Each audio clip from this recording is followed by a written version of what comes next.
we on? We're live. We're live. Boom. Hey, Googans. Beef here. Drew Hicken as well. It's after drill.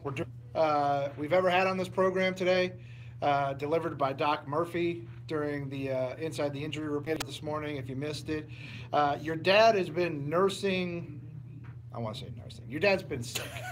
He's sick. He's under the weather. He's got a little cold. He's a little ill. He's a little ill. He's got a cold, and he's been nursing it for a little while. And he was trying to play it up for pity points from Doc Murphy today. Sure. And he asked Doc about battling through illness and whether he could qualify as maybe being thought of as courageous or heroic for having get through what he pronounced as pharyngitis threw the extra X in there, and Doc replied with Jesus suffered. Ah. So yeah, Wow. not Danny Hicken. Yeah. Dan was taken aback. He had no response to it. It was. He's also he's been sick for about maybe a day and he's already recovering. So I think he's gonna be just. Well, I mean, you'll learn this as you get older, but us dudes, by and large, when we get sick, man, we are so sad about it. I don't know if you're to this point yet because you're still young and strapping, and you guys try to power through it. But when you get to be, I'm 38. Your dad, I believe, is 76 years old. Yes. No, that's not true. Dan is 53. Give or take a year. But when you get sick, man, I don't know how much of it is just being soft and how much of it is just, you just are trying to milk it for every bit you can. I'm guilty of a little bit of that myself. But when you get sick, man, it can be the most mild thing, and you are playing it up as though you are on death's door. Well, that's why young people, I think, colds last so much longer because, like you said, we try to power through it. Try to power through it. Man, Next thing you know, we're sick for 2 weeks. I feel bad for Mrs. Beef. That's a lie. I don't really feel bad for her at all. But when I get sick, man, I'm like, I shut it down. Like, I shut it down. And I know a lot of you guys out there that are watching right now. The big crowd we have. The big crowd watching right now. By the way, it's at zero. It's at zero right now. You're not supposed to point that out. I'm sorry. You're not supposed to bring light to our failures. Looking for some comments, some viewers. Comments, please comment below if you're watching right now. But I play it up. I don't want to say play it up, man. I shut it down. I lay down. I shut her down. And I'm usually out for a good 3 to 4 weeks with the common cold. I try to nurse it as long as I can. Coming to work limping. I try to get out of as much domestic responsibility as I can. Dishes, laundry, just keeping an eye on my kid. Sure. I can't watch him. I need to close my eyes right now. I mean, that's the responsible thing to do, right? You don't want to get others sick. I don't want to get you sick. I don't want to be able to get back to contributing as quickly as possible. The only way I could do that is by absolutely zero energy output right now. I have to shut it down. Please put on Netflix. And by the way, that is courageous of you. I felt like it was courageous. Yeah. I mean, I feel like your dad, in some extent, I just spit on my own lap, is inside the business.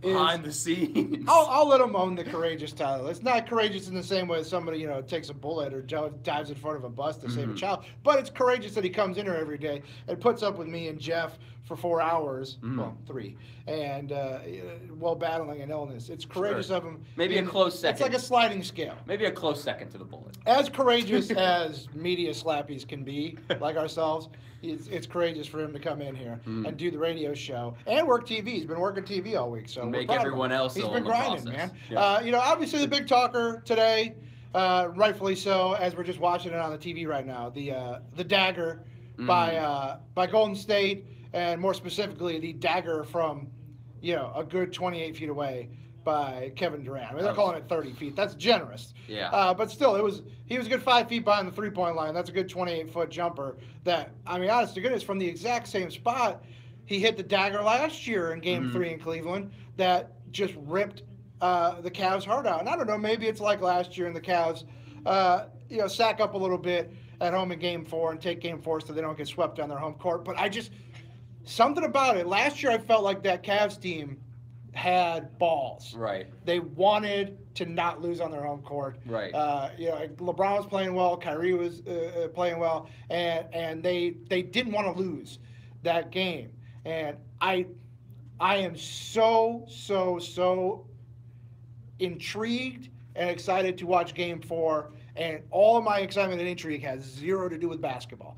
I want to watch LeBron James, the person, and how he acts on the basketball court, how he interacts with his teammates, how he approaches this game, how he interacts with the crowd. I want to see how the crowd reacts. This is going to be a weird situation at this game because Cleveland fans, I guarantee, are shook right now, man. Oh, yeah. They are rattled. They think they're going to lose this guy. They're going to do whatever. I think they think that somehow they can change his mind depending on how they approach this game. Because like you talked about on the show, in all likelihood, he already has at least some kind of an idea of what he's going to do. He knows what he wants. He knows what he wants. I'm not saying his mind can't be changed, but you don't enter free agency. These guys try to play it up in interviews as though they enter free agency. We're going to explore all options. And you don't enter. They're human beings. You don't enter free agency a blank slate. You're not going to go into free agency going, I don't care where I go. Let's see what happens. You're going to go into free agency. We got a live comment. Hello. What's up, UCF Jaguar? What is up, my friend? You're going to go into free agency with an idea of who's out there, who has money, and who you want to play for. That's human nature. It'd be just like if you entered the job market. You're going to look and see who's hiring and go, boy, I'd like to work there. And it's the same way if you're LeBron James. You're not going to enter free agency and go, boy, who even knows who has money to pay me? You know Houston, you know Philly, you know the Lakers, you know you can always go back to Cleveland. You know those are your options, and you got to figure out what's best for you, not just for this year, but for the remaining years of his career. I know he's playing out of his mind, so it seems hard to fathom right now because he's playing so well at such a high level, and he seems to be impervious to aging. It's like Tom Brady. You don't feel like the end can come because he's still playing at such a high level at an advancing age. But he's in year 15. It can't go on forever. It has to end eventually. And, it may be the ultimate twilight, but he's entering the twilight of his career. He's going into year 16 after this. At some point, he's got to be reaching the end game. And what's your goal for the end game? Is it to cement your legacy as a Cleveland icon and the hero in Cleveland? Can you even cement that further than it's already cemented? Or is it just going to be more finals losses? He already brought them the championship. Is his legacy in Cleveland so secure and safe that it doesn't matter what he does in free agency here? Doesn't matter where he goes. Doesn't matter what he does. He's set as a legend in Cleveland. So whatever happens beyond this, whether it's in the Lakers, Houston, Philadelphia, wherever, he can still go back to Cleveland. He's still a hero because of what he did for this team in this second stretch, especially delivering that title in 2016. Now, I don't think he owes Cleveland anything. I think he promised everything that he said he was going to do. He came back, brought them a title. He's brought terrible teams to the finals for them time and time again. He dragged terrible teams, and if he leaves, they're going to be stuck with a god-awful team with these guys under contract still for another couple of years, and they're going to be a miserable team without him. They're miserable players. I do think he should be very careful about where he chooses to play next. In no way, by the way, and I'm not taking this very seriously, but you saw Stephen A. yesterday bring up Golden State. I don't buy that at all. But let's think of, just hypothetically speaking, what if LeBron went to Golden State and then lost?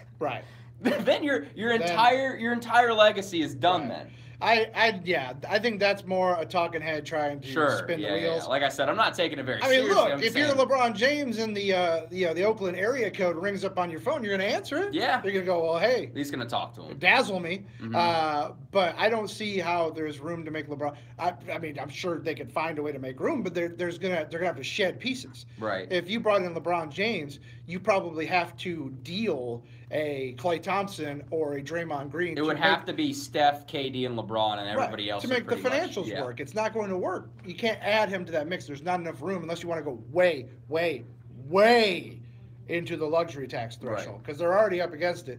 And Kevin Durant has already said he's going to opt out, and he's not opting out to be further charitable. He's opting out to now get paid. He took less money to make it work. They're going to win back-to-back titles. He may be the Finals MVP back-to-back. And now it's like, well, hey, we did that. No more charity. Now it's time for cash. So Kevin Durant's looking to get paid now. So you're going to have him making max money. Steph Curry making max money. LeBron's a $30 million a year player. The only way it would work is if you've got to shed at least one of those guys and then fill out with absolute fluff. Just filler guys. And I don't think that makes sense for Golden State. They've got such a good thing going. Yeah, no need to go. Not that you ever think the idea of adding LeBron James to your team is ever a bad idea. But it's just, why upset the apple cart? Of course, you could have said that 2 years ago when they added Kevin Durant. They were coming off back-to-back finals appearances and a title. Why upset the apple cart? They did, and now they're arguably the greatest team that's ever existed. And, I mean, you basically have to play an absolutely perfect game to even really... Well, and that's the problem with Cleveland. I mean, a good team like Houston, a deep team, had to play a perfect game to beat Golden State. Cleveland is far from a great team. Right. They have the greatest player on a otherwise pretty average team. So they have to play beyond perfect to win a game against Golden State, let alone 4 games against Golden State. They cannot do it. And it's shown here. Let me ask you this, though. You said last year it feels like that Cleveland team at least had some balls, you know. Yeah. And I agree with you, but also, have you seen the video of when LeBron walks to the bench after the JR debacle? It was bad, man. That's what I'm saying. I'm so fascinated to watch. Is that series any different if that doesn't happen? Is the series any different? Or do they just lose 4-1? Yeah, I don't know. That's my question. I don't know if it really has a fact, but it's those moments. I feel like last year LeBron was on a mission. He was trying to get it done. He knew he was overmatched, but there was the nonverbal communication and just the reactions with his teammates and just the way, just the confluence of misadventures that seem to be falling upon LeBron James right now. I'm so fascinated to see how he takes all that in and how he reacts to it, because we talked about this on the show today. LeBron's approach to this game last night did not feel as aggressive. He didn't feel like he was seizing the ball and being the point of attack as frequently as he had in the first couple games. And I'm not saying he's taking his foot off the gas. He had a monster game and he played well, and they're gonna come for it again tomorrow night.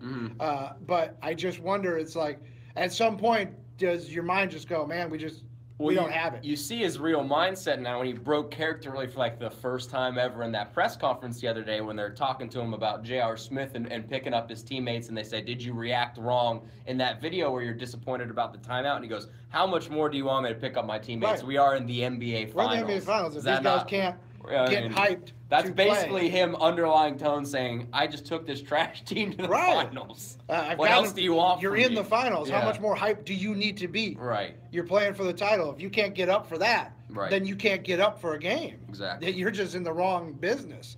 But we'll see.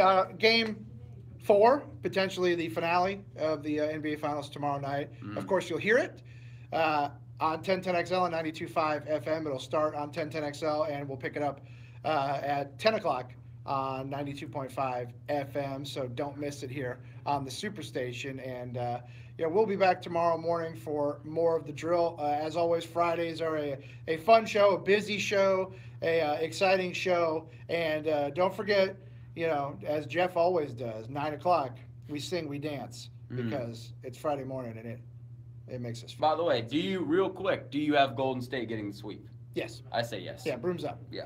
Brooms up. Because I feel like there's 2 things at play here.